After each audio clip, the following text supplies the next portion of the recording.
So this is an M3 MacBook Air.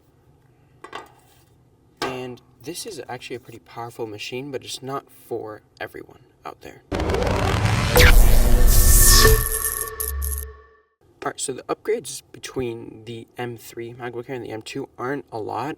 Apple says there's like a new coating to help like resist fingerprints with like the darker colors like this one. It doesn't do anything. This still picks up a crazy amount of fingerprints if you're handling it constantly, so don't obviously buy it just for that. And then it has MagSafe, and it has a couple other just incremental upgrades. But, obviously the main selling point for this is the M3 chip. So here's why this isn't exactly for everyone out there. So usually the people buying the MacBook Airs are usually people that aren't going to push the chip a lot.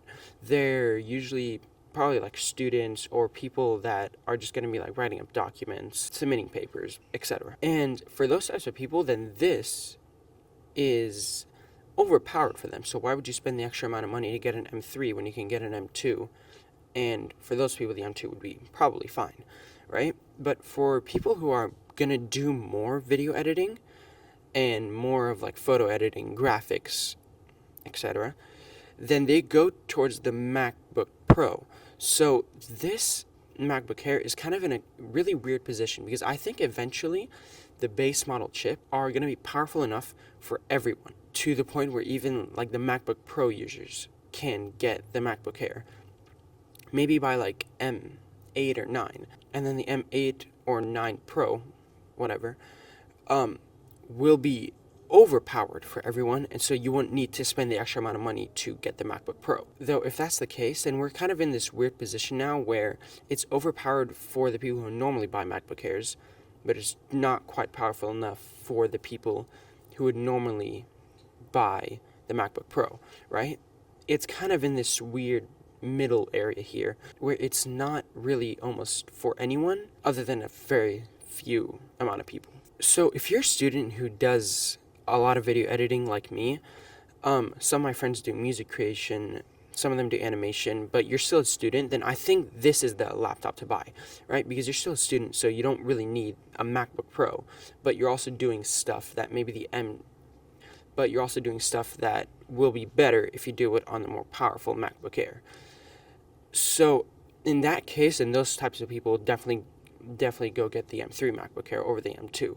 But for everyone else who normally buys MacBook Airs and isn't going to be doing video editing, music creation, animation, graphics, anything that's going to really like push the chip and stuff, then you could probably be fine with an M2 MacBook Air, or you might want to wait for the M4 MacBook Air, because then the M3 MacBook Air will go down in price. Because the M4 MacBook Air is, I think, only a couple months away, right? But yeah, other than that, the performance on these is pretty good, right? Like, export times are probably going to be slower than the MacBook Pro, but this thing is capable of running Premiere Pro and Photoshop at the same time, right? Like, I've done that. I haven't really had any problems with it, other than it sometimes having difficulty running Premiere Pro if I have like a ton of clips inside of a Premiere Pro project. But then in that case, if you're like of a more serious editor, or like this is like your job, then probably go for the MacBook Pro. But yes, performance is solid across the board. Okay, so now I want to talk about some of the hiccups in the design, right? So a lot of people don't like the notch and that it doesn't have Face ID still. It kind of fades into the background after a while. Like, it sticks out like a sore thumb for like the first day or two, but after a while you forget it, especially if you have like a black wallpaper, then it will just completely disappear into the background. So yeah, it's not as big of a deal as some people are making it out to be. You will just forget about it within the first couple of days of using it. Okay, so I just wanted to just like touch on the audio system for a second. So the audio quality is great on these. It has like basically like 6 front-facing speakers that fire at the screen and then like bounce back to you. The thing can get pretty loud and the audio quality is crisp. Just overall, it has pretty good speakers. Alright, so in conclusion, who is this laptop for? So as I said before, we're kind of in this weird stage where the M3 MacBook Air and the M4 MacBook Air are going to be for not a lot of people, but I'm going to say this is for the people who like to do demanding things, but it's not their job. They don't do it for a living, right? So let's say editing is your hobby, but you don't do it for a living. Get this one.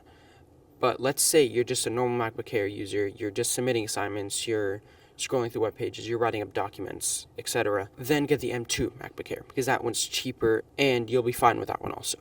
But then if you're someone who does demanding things for the chip for a living, then go for the MacBook Pro. Alright, well, thank you guys for watching, and I'll see you guys in my next video.